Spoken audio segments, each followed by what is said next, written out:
नमस्कार साथियों, गरजते बादल चैनल में आपका पुनः स्वागत है। आज हम हिंदी साहित्य के इतिहास का 9वां पार्ट हिंदी साहित्य के इतिहास में सिद्ध आंदोलन को पढ़ेंगे। सिद्ध आंदोलन क्या है, इनका प्रभाव साहित्य पर क्या है, सिद्ध साहित्य के प्रमुख कवि कौन कौन से हैं, इनके बारे में चर्चा करेंगे। जो first grade college lecturer PGT Hindi teachers के लिए उपयोगी ही नहीं बहुउपयोगी है और बहुउपयोगी सिद्ध भी होगा। हिंदी साहित्य का इतिहास में सिद्ध आंदोलन। सिद्ध आंदोलन बौद्ध धर्म की वज्रयान परंपरा से संबंधित था। तो वज्रयान आप जानते हैं, हीनयान महायान इन्हीं शाखाओं से जुड़ी हुई थी। इसके समर्थक तंत्र मंत्र की साधना से सिद्धि प्राप्त करना चाहते थे। पंडित राहुल शंकरतैन ने इनकी संख्या 84 बताई है, माने सिद्धों की संख्या 84 बताई। सिद्धों ने अपनी सांप्रदायिक मान्यताओं का प्रचार करने के लिए जन भाषा में जो साहित्य रचा उसे ही सिद्ध साहित्य कहा जाता है। माने सिद्धों ने अपना साहित्य जन भाषा में रचा, जनता की जो भाषा थी उसमें अपना साहित्य सृजन किया ताकि जनता के ज़्यादा नज़दीक रह सके। सिद्धों ने अपनी अंतः साधनात्मक अनुभूतियों को व्यक्त करने के लिए जिस भाषा में साहित्य सृजन किया उसे संध्या भाषा कहा जाता है। जन भाषा वही संध्या भाषा, माने सिद्धों की भाषा कौन सी कहलाई? संध्या भाषा।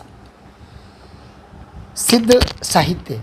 अब सिद्ध साहित्य को हम लगभग 3 भागों में बांट सकते हैं, 3 प्रकारों में विभक्त कर सकते हैं।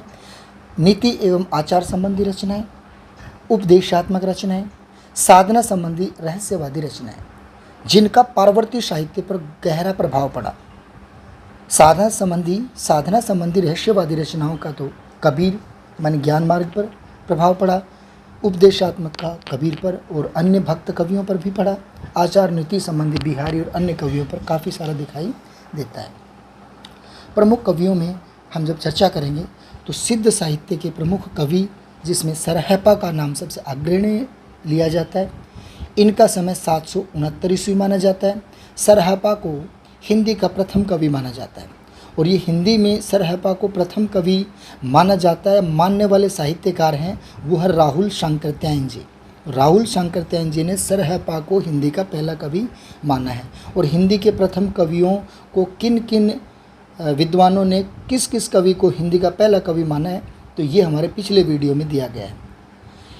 इन्हें माने सरहपा के उपनाम भी प्रचलित हैं, जिन्हें सरहयार, सरोज वज्र और राहुल भद्र इन उपनामों से भी जाना जाता है। उन्होंने लगभग 32 ग्रंथों की रचनाएं की, जिनमें से सबसे ज़्यादा प्रसिद्ध है वो दोहा कोश माना जाता है। हिंदी की प्रसिद्ध रचनाएं दोहा कोश के रचनाकार सरहपा ने लगभग 32 रचनाओं का रचन किया है। सरहपा ने पाखंड आडंबर का विरोध किया है, आडंबर का और पाखंडों का भरपूर विरोध किया है और गुरु सेवा का महत्व प्रतिपादित किया है। ये सहज योग मार्ग से जीव को मुक्ति की ओर ले जाते हैं, माने कठिन साधना पर जोर नहीं देते हैं। सहज योग सामान्य तरीके से जीव को मुक्ति की ओर ले जाते हैं। भाषा इनकी है वो बहुत सरल है, गेय है माने गाए जाने योग्य है। हिंदी के कवि होते हुए भी भाषा में अपभ्रंश का प्रभाव भी दिखाई देता है। हिंदी के साथ साथ अपभ्रंश भाषा के शब्द भी हमें इनके साहित्य में दिखाई देते हैं। दूसरे महत्वपूर्ण कवि आते हैं सबरपा। इनका जन्म क्षत्रिय वंश में हुआ था 780 ईस्वी में। सरपा इनके गुरु थे, माने सरपा जो हिंदी के पहले कवि राहुल शंकरतैन जी के अनुसार जिनको अभी हमने पढ़ा, ये इनके गुरु हैं। इनका ग्रंथ चर्यापद कहलाए। सबरपा का जो ग्रंथ है, प्रसिद्ध ग्रंथ है, वो चर्यापद के नाम से प्रचलित है। उन्होंने मोक्ष, माया का विरोध, सहज जीवन पर बल दिया। माने गुरु भी यही चाहते थे, सहज योग मार्ग से जीव को मुक्ति की ओर ले जाते थे। उनके शिष्य सबरपा भी मोह माया का विरोध और सहज जीवन पर बल देते हैं। इसके बाद तीसरे महत्वपूर्ण कवि आते हैं सिद्ध साहित्य के लुईपा। ये सबरीपा के शिष्य थे। राजा धर्मपाल के समय में कायस्थ परिवार में इनका जन्म होता है। 84 सिद्धों में लुईपा को भी विशेष महत्व प्राप्त है और विशेष स्थान प्राप्त है। इनकी कविताओं में रहस्यवाद की भावना भरी हुई है। इनकी कविताओं में रहस्यवाद पाया जाता है। सिद्ध साहित्य की प्रमुख विशेषताओं की जब हम चर्चा करेंगे तो कुछ महत्वपूर्ण विशेषताओं को देखेंगे।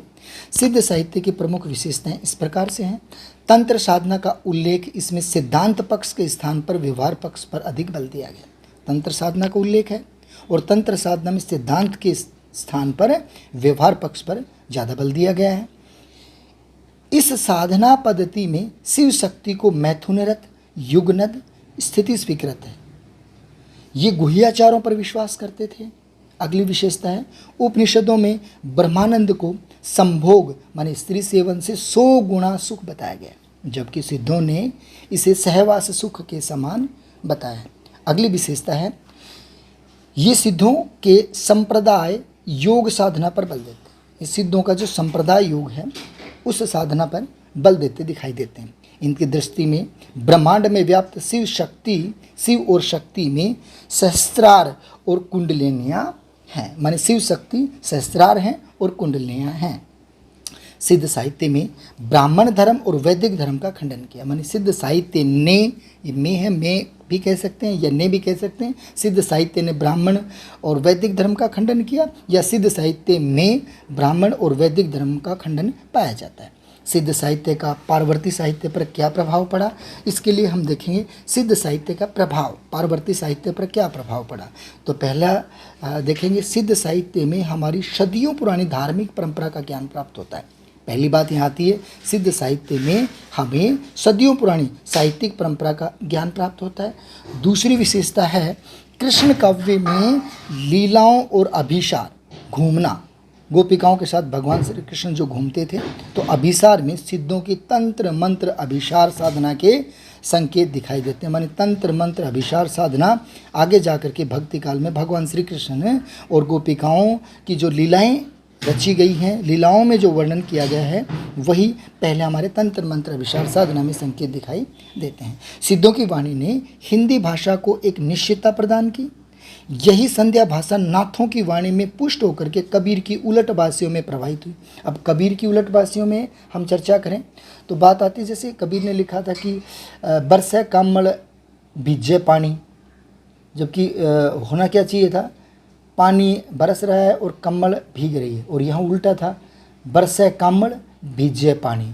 तो इस प्रकार की उलटबासियाँ कबीरदास के यहाँ साहित्य में दिखाई देते हैं। अगर और भी हम चर्चा करें कबीर की उलटबासियों में, तो और चर्चा करें तो हमें यहाँ दिखाई देगा, जैसे यूँ कह दें कि एक अचंबा ऐसा देखा कुआं में लागी लाए, कादा कीचड़ जल गया मछली मोजा माए। अब कादा कीचड़ जल गया, आग लगने से कादा कीचड़ जल गया, तो ये तो नहीं हुआ।